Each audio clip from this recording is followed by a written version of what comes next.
Hi, everyone. Welcome to End of Life Conversations and Reflections. Today, my guest is Dr. Suseela Reddy. Dr. Suseela Reddy is a pathologist and a philanthropist. She's 80 years old, but has not slowed down. She still works as a pathologist and volunteers her time and efforts to serve humanity. During the pandemic, as we were not able to gather the way we normally do, she still participated in feeding the homeless on the downtown Eastside. Dr. Reddy is fondly and lovingly addressed as Aunty by all those who know her, as she's the matriarch and role model within the community. Aunty is a pillar of strength, courage, and devotion to the needy. And if you were to follow for a day, you would know that not a day goes by where she's not thinking about how she can help someone. Dr. Reddy is a tireless being who embodies the values of Gandhi. She is the change she wishes to see in the world. I met Aunty when I reached out to her to help people who were suffering in India due to lack of medicines at the end of life. Since that day, she has been a tireless supporter to raise funds and awareness about the urgent need for palliative care in under-resourced countries. She supports so many other people and organizations. The list is long, and the ripple effect on humanity transcends borders. In December 1993, she was also recognized by the Red Cross for donating her blood over 200 times. And I'm sure that number has changed since then as she continues to actively participate in whatever way she can. She also received the award for community service by Shakti Society in 2020. These are just a few things to describe Dr. Reddy. If I went on about everything, we would be here all day. Thank you, Aunty, for being here today. I know you're camera shy and you prefer to stay anonymous. So this means a lot to us, the people that are listening. Thank you for sharing your thoughts today about end-of-life conversations and reflections. Welcome, Aunty. Thank you. Yeah, so I wanted to start by, I wanted to start by asking you a few questions about your thoughts around the topic of end of life, especially because of the pandemic. People are starting to think about those things a little bit more. And so what I wanted to start by initially was asking you about your childhood, and do you remember an experience around death and dying that stands out for you? And what was that like for you?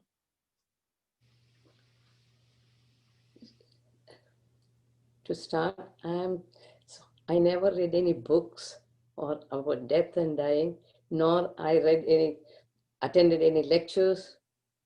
So my experience as a pathologist, so during my training, I had to do, 200 autopsies, over 200 autopsies.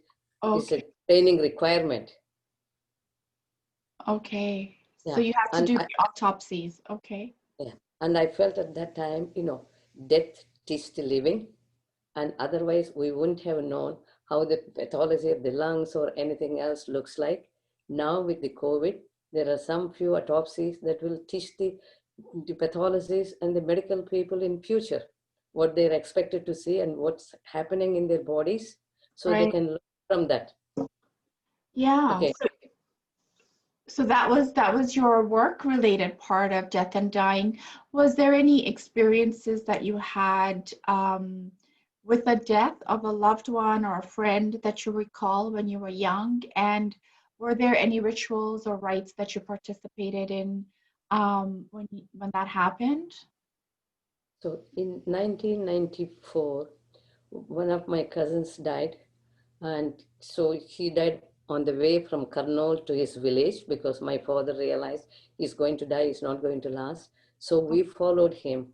And the next day I attended the burial, and I know how it's done that time.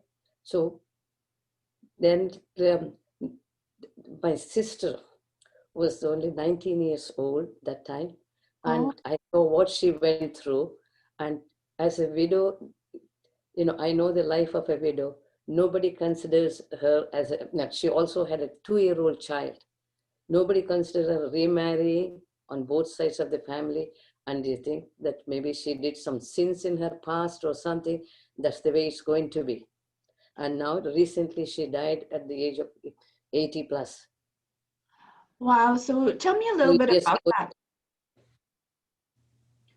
So And when she the was second, 19, she died when she was 19. no, No, no, no, she was in her she was widowed at late the, 80s. She sorry, just died recently. she just died She's about five recently. years older than me. 5 years older than me. She was widowed at the age of 19. Yes, she was. Okay, so there are some certain things and beliefs around that in India that when someone's husband dies, the blame, does it come on the woman? Yeah, the blame comes on the woman. Oh, wow. And even though there's obviously nothing. Yeah. Oh, wow. And so, and then does she get sort of ostracized? Like, her family doesn't talk to her? What does that look like for an Indian woman at a young age whose husband dies? Like, what are those beliefs based on? And do you know a little bit about that? She's not put in one corner or anything, but she can't take in any of the functions or anything. All the prayers, she should be at the back of the room, sitting at the back of the room. And she can't put on nice clothes and put on a bottu on her face or put on flowers or anything. So people will think she's trying to attract. Okay. So Yeah. once you've lost your husband, that's it. You're supposed to live a very simple life and not really participate and be mourning that death for the rest of your life, essentially. Um, That's all it amounts to. That's what we're talking about 1950s, right? Okay. Yeah. Okay. Wow. Things have changed now. Things have changed. A lot has changed. Wow. So your sister died when she was in her, how old was she? 85. So recently, about 2, 3 years ago, she passed away. So about 60 years of her life, she had to be the widow. She had to play Yeah. the role of the widow. Yeah. They Wow. don't consider educating her or anything. It's all 50s. Hmm. Thinking was different. It's all 50s. Do you think things have changed now for, Yes, yes. they've changed. People are remarrying, and people, when they're when they're educated people, if they're working, they may meet somebody and who would accept her. Okay. So Yeah. that's good to know. There's been some progress around that. Yeah. Yeah. And what about is there any other deaths in your lifetime that you're like, that really still stands out for you, that still was either traumatic or really something that changed you? An experience My like, my younger sister died when she was only 4 years old, and she died of accidental burns in our hometown in Kurnool. That was the time it was a district hospital, not many facilities or anything, and she died within few days in the hospital. And my father took her to the burial place, and we didn't follow. Usually, women and children don't go to the burial place. okay. They're So not encouraged, they're discouraged, they stay back. So we okay. did see that. And later on, my grandfather died in a village and we didn't go. Okay. So your sister, when she was 4, how old were you? I was younger, about 15, 14, 15. 1954, I was 14 years old. So she died and your father went to bury her. So you believe in burial? Is that what you do, bury, or is it a cremation or? I can't remember what my father did. Okay. Usually burial in our hometown. On my mother's side, it seems they, cremate. Oh, That interesting. was in the family tradition. But being a child, my father might have cremated rather than burial. I don't know what exactly he did. I can't remember, and I don't remember asking him either. Okay. Nobody talked about. Was there anything after that, like in our community, our religious beliefs are around praying for the soul for 40 days? Is there anything like that that you participated in or that you believe in culturally, Yeah, religiously? we did that in our family. We didn't do that. Lots of people they have prayers for a month or something, but in our family we didn't do it. And that was the time when the person dies. Probably for the poor people, they gave the food. Okay. And some families observe that every anniversary. So giving Okay. some money to the temple to feed the people. Okay. Yes, I've heard about that. When I went to India, there would be a lot of people that would say, here's some money and feed the poor on in memory of my loved one. So that seems to be a common thing to do, is that on a death anniversary or in honor of someone that has died, to feed people. To feed people. Yeah. And so I'm just curious, do you have any fears around your own death or dying? Like when you think forward and you think, oh, we're all gonna die one day, and I have certain fears. So I'm just curious, like when you think forward to that day, what comes to mind? Like what are the things that you would be afraid of not going right, or afraid that wouldn't have been dealt with, or what thoughts go through your head when I say that? And I don't have any fears of dying. I just want to die without suffering, just like that. Just to get Okay. a massive heart attack and go.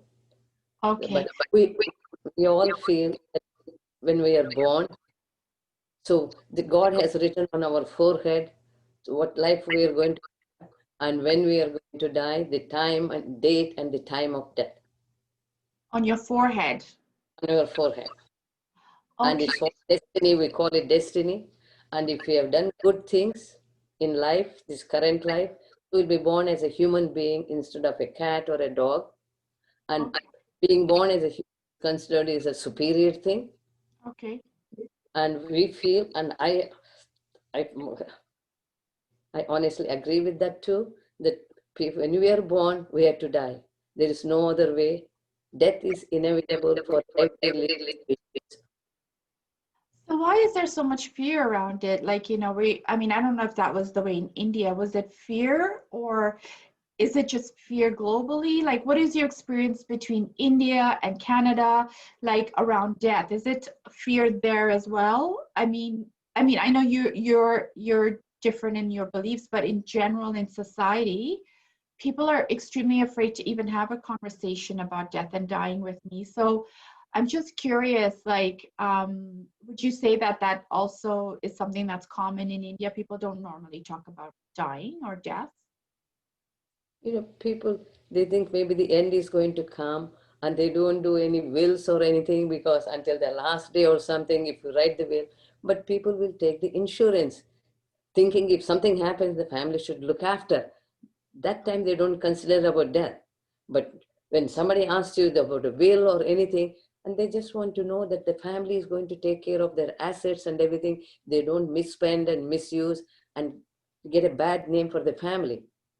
And Okay. so and so earn so much because it's all dishonest and illegal money. That's why people are not enjoying and they're all spending it away. Easy come, easy go. Okay. They So don't want to get that bad name. people are more likely to set those things in motion and get a will. And so your belief is that, my mom also says that, you come with a time, and that's the time you'll go, and not one breath less and not one breath more. So that's your belief, is that before you're born, there is some sort of a contract, and it's imprinted on your forehead, that on such and such a day at such and such a time, Zara Lalani will take her last breath, kind of thing. So that's destined. You have this belief that it's predestined, and then there's nothing you can really do to change that, except to maybe embrace it and know that this is God's will. Yeah. And if you do good things in life, this current life, that you will go to heaven. So we all aiming to go to heaven or being born as another human being later, Okay, so you rather than believe in incarnation, reincarnation. we believe in incarnation. Okay, so is that if you haven't done all the right things, you'll come back to have another chance to make the wrongs right? Is that your belief? And then if you've done all the good stuff, then you are going to go to heaven. Goes to heaven, or you're being born as a human being. So to do good things, To, we will not remember what we did and where we were in the past, in our previous life. Do you know anyone that remembers a previous life or has ever told you that, they know what happens after we die or has communicated with someone that has died? Have you ever met anyone like that? Not anyone. Maybe in the movies, maybe it's all fiction and everything, just for the sake of a movie. And so when you think of heaven, what do you think of? Like, what's heaven like? Like in your mind, what is that? Where is that? What does that feel like? I don't know. I can't say. I never thought about it, how it looks Yeah, like. Maybe you will be happy there. happiness. Okay. So, if you don't have, you're not fearful. You're just like, this is a matter of fact. This is like, this is what's going to happen. If you were to like sometimes, like as an end of life doula, when I was doing the course around helping people who are dying, we had to actually have our own death ceremony, and we had to kind of go through a ritual where we were dying, and then we had to visualize what that would look like, who would be around us, what would be important to us at that time. So when you think about things like that, like what's important for you for your end of life journey? Like when you get there, what are your hopes and wishes? I know there obviously no one wants to suffer, and I hope no one suffers, but what are the important things for you to have done before your end of life journey? And what are the important people and things that you need around you to support you in that journey to the next stage in your soul's evolution, or whatever you believe? You know, the last few days I have been working on to have all the things put in a binder, make things clear for my children.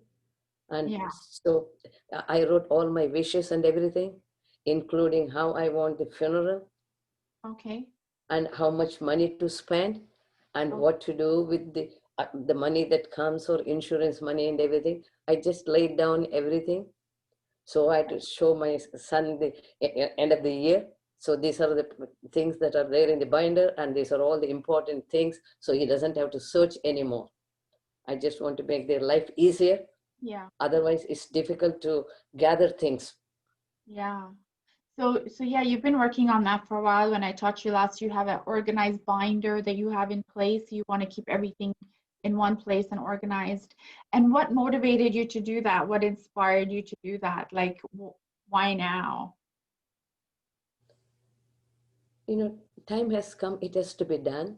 So when Yeah. my husband passed away, so I was there and I know where things are, at least search for it, Yeah. and what needs to be done as a physician, and to all the organizations to phone, all those things I knew. I did it myself. Oh, And Sati is new for him. So I had to lay down everything and put it in everything in place. yeah. Otherwise, you won't know. There are certain inevitable things that have to be done, Yeah. including going to the passport office to get the cancellation, going to Service Canada to return the citizenship card and the SIN card and all those things, going to motor vehicle branch and surrender the license, and every place we have to take the death certificate original. And I Okay. have a PIO card now. Then you have to go to Indian consulate office and get that cancelled. Otherwise, these things can be used. They can fake it, and it's on sale for lakhs of rupees.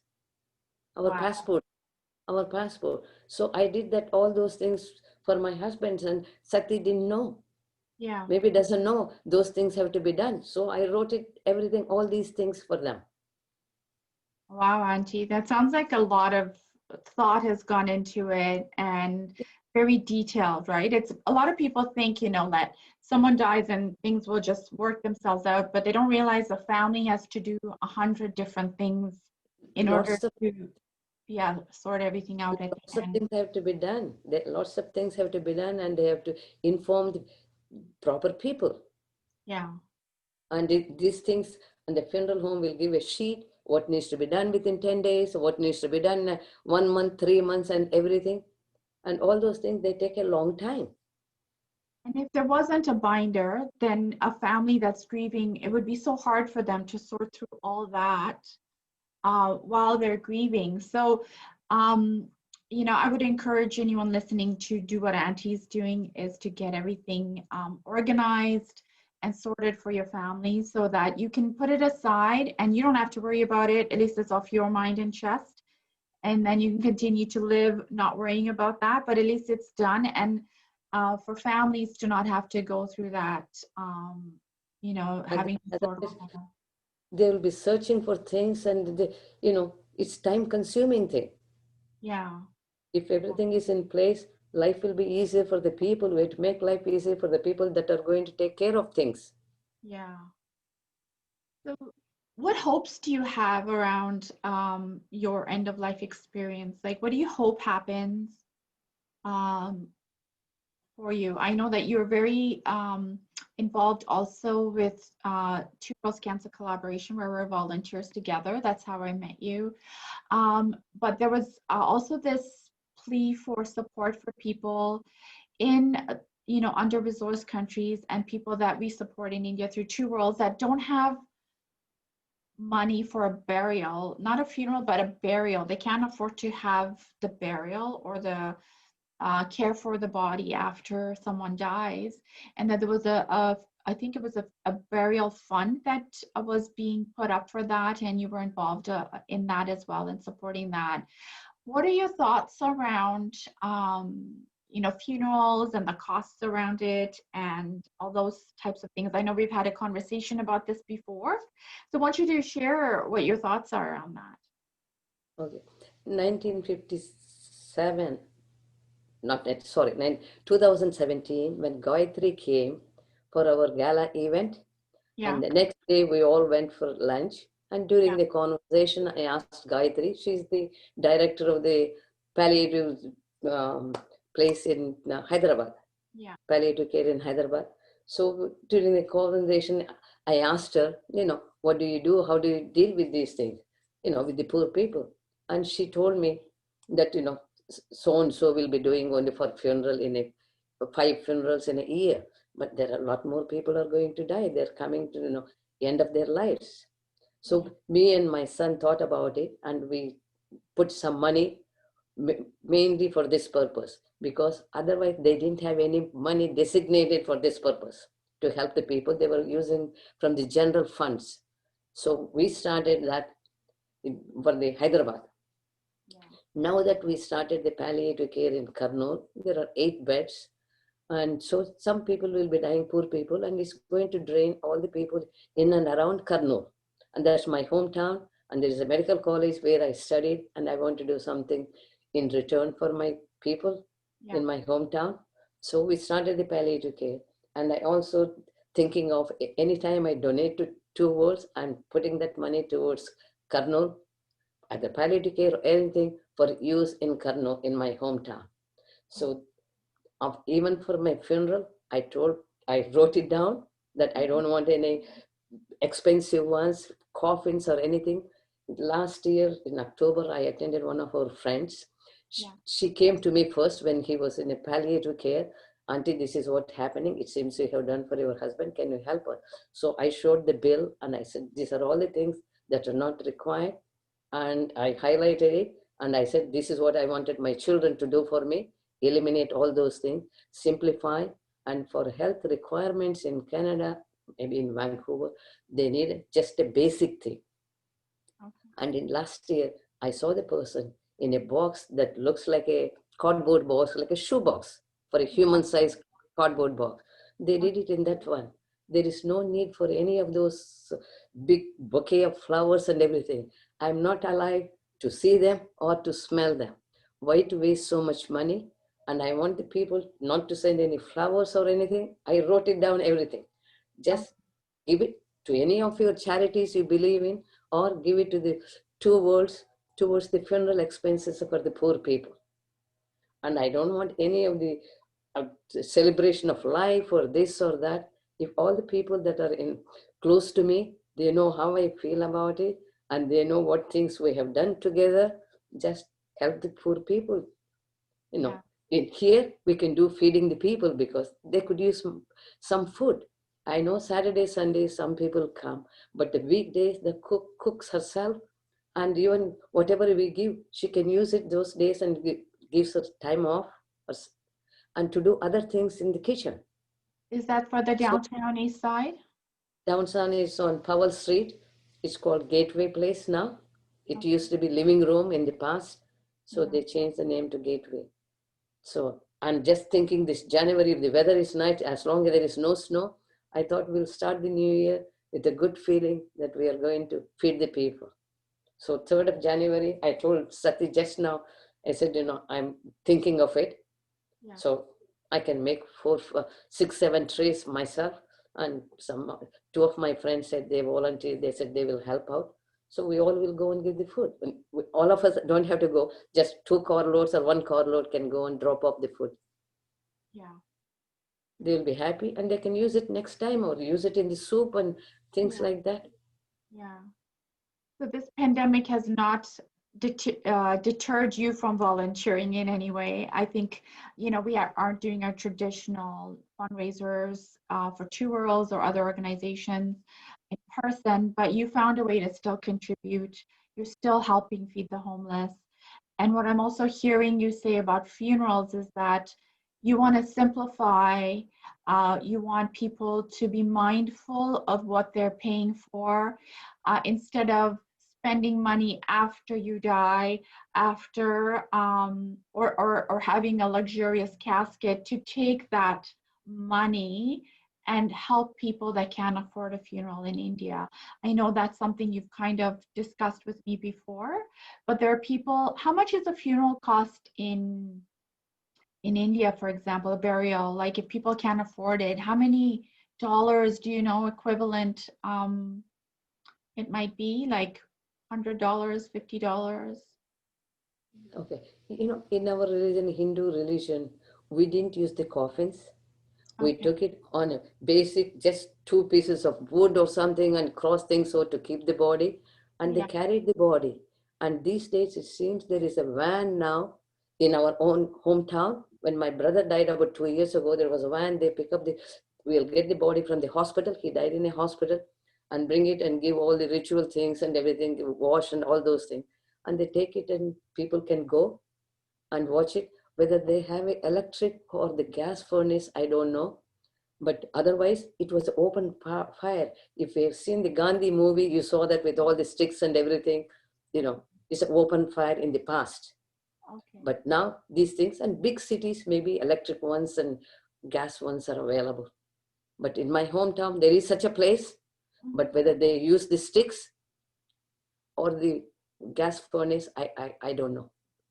But this burial fund, like that you contribute to for people that are unable to pay, do you have a sense of how much that family would need and they don't have? I know it's probably nowhere compared to what we would need to pay here in terms of the disparity, like of the cost. Like here, people would pay thousands of dollars, I understand, for a funeral. But in places like India, it might be how much? Maybe, do you have a sense of, probably under $100, I'm thinking. No, definitely less than that.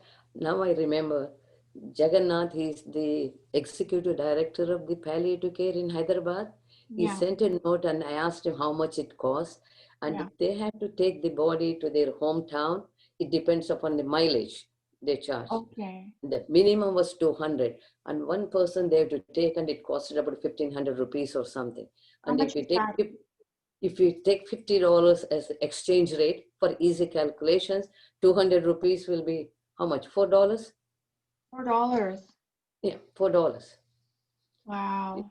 Yeah, And that family couldn't afford it. So, they, um, so this is really important, this little fund that you've helped create and that support. was in Hyderabad in 2017. I'm sure it will be maybe a little bit more or something.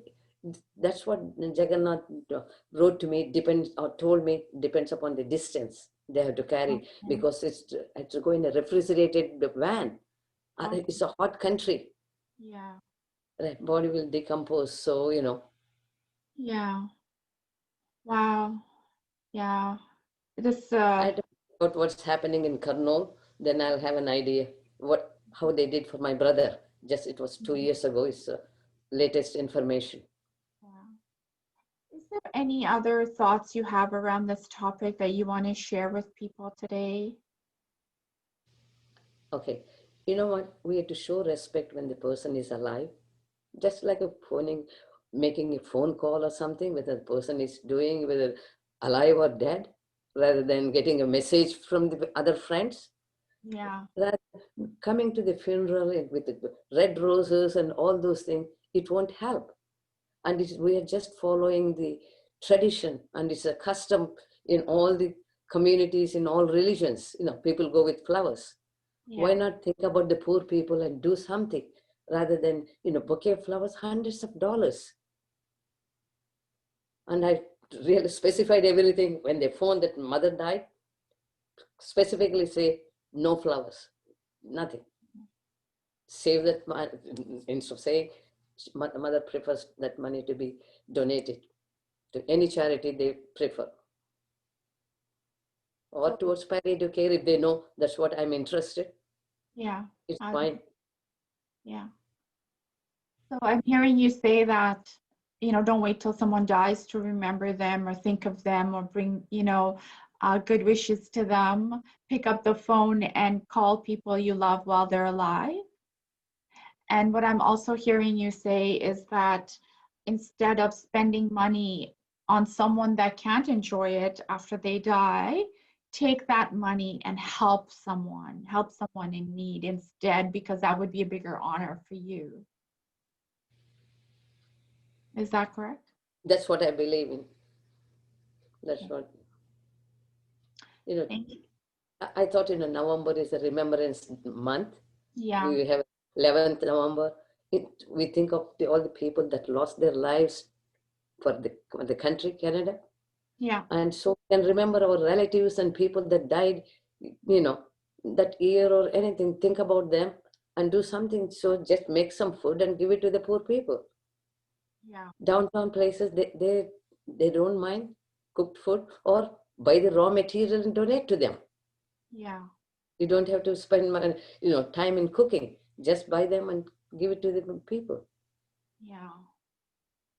Thank you, Auntie. Some of the things you say make so much sense, and I hope people listen to this and are inspired just like I am by you. You inspire so many people around you, Auntie, just by everything you do.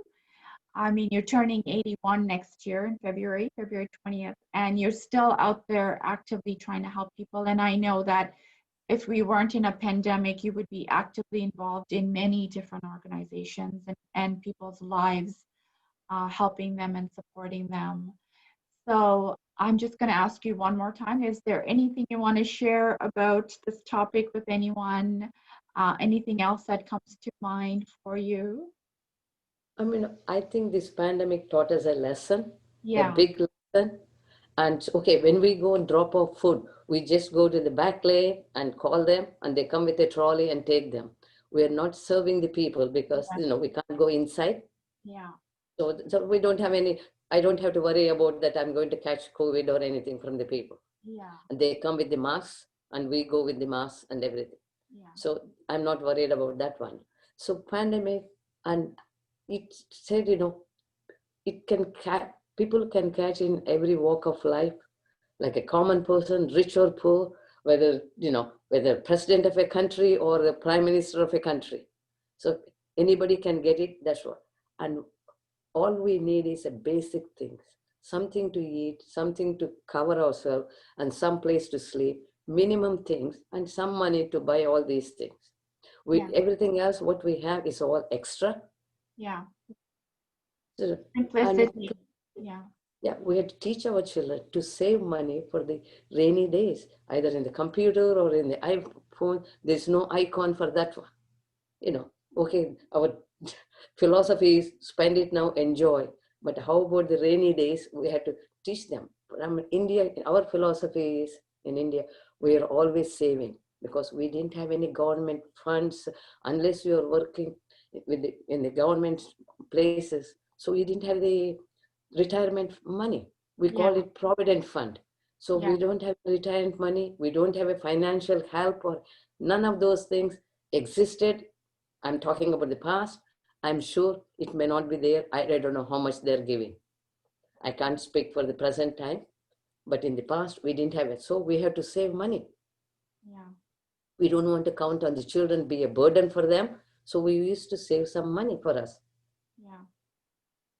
So, and what, all these things extra. So we thought, we have a social obligation to the fellow human being in the community.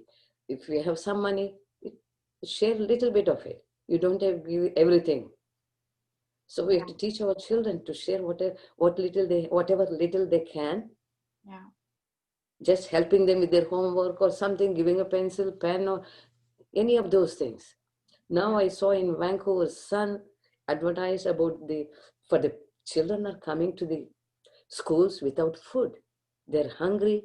They have shoes have holes, and it's rainy days and it's cold now. And so how can the brain accept anything and learn anything in the school without any glucose in their brains? Yeah. So then 20 years, 25 years from now, there won't be any scientists or we don't have any brave, medically breaking decisions or anything, they won't be discovering anything. Like the way we Care of discovered the insulin. children. So Yeah. we don't have any of those things anymore. Oh, yeah. We need to So help and take care of the children. yeah, we had to help. They're the future for the Yeah. country. Yeah. In any country, children are the future. I know your granddaughter has been inspired by all the work you do, Chandra, and she does a lot of um, service as well in terms of how old is she now? Oh, she's 13 now, but I think when her grandfather died, Yeah. she asked the babysitter, they called her Aunty, Auntie Yeah. Mary, what happens to the people? Where do they go when they die? She was Yeah. about 22 months, you know. Wow. And so she said, people become invisible Mhm. and the new people will come. That got into her head, I think. So when she was 3 or 4, we used to visit one of our friends in the UBC hospital. She used to come on Saturdays, we had to do something with her. So we used to go for a drive. And it was a May. And tulips were there in front. And I took some tulips. So she spontaneously said, Grandma, we call Amama. Yeah. So people and flowers, when they get old, they die. Mm. And they become limp. Yeah. Tulip petals will become limp. Yeah. And when she was about 6 or 7 or something, one day I asked her, so Chandra, will you be sad when I die? He said, no, Amama, you become invisible and the new people will come. Wow. So she has that concept. I don't know whether she will still remember. So I'm sure when some of the things are stuck in their head, they Yeah. won't Yeah. disappear. Yeah, but she's also, donated her hair a few times. I know They she raises did money at twice. the school. Yeah, she Right. did twice, and she saw us collecting money for these things, and she and her friend Mhm. went to the different classes, and 25 cents, 50 cents, things like that. And 2.5 years later, she did it again, and somebody else started that. So they didn't go from class to class. So we just asked our friends Yeah. to donate. So she did that. Now she can't wait. So she trimmed it because it's too much. Yeah. They have to give 8 inches. 8 inches. Yeah. 8 inches. No, Auntie, you inspire so many people just by being you and all the things you do to help other people that people will never know about because I know you like to stay anonymous and I know you don't like to talk about these things. And it's a lot for you to even have me talk about this and share this with people. But it's really important for people to know that, there are people like you that don't need recognition, that don't need to be um, a plaque or a name somewhere or their photo somewhere or honored, in a specific way, but that they continue to do this work. And the ripple effect is so far reaching. And I know that when you can't go out and do certain things, you find a way to help people. I know you visit people in nursing homes and bring them food. And it's not just organizations, it's individuals, like you're really community minded. And these are the things we don't want to lose in our generations going forward. And so that's why I was really, I know I was at you to have this conversation with me, because I want people to know that, they can make a difference no matter what's going on in their life. If they want to contribute, there's a way to contribute. And that you are an inspiration for all of us. And I thank you so much for being on camera. I know that it's not easy for you. And it took many conversations to convince you. So I really do thank you so much for being here today. Well, thank you. You finally caught me. I did. I escaped. Thank you, Auntie. God bless. Okay, thank you. So have a good health and Thank Happy New Year. Thank you, Okay, bye. Auntie. Happy New Year. God bless.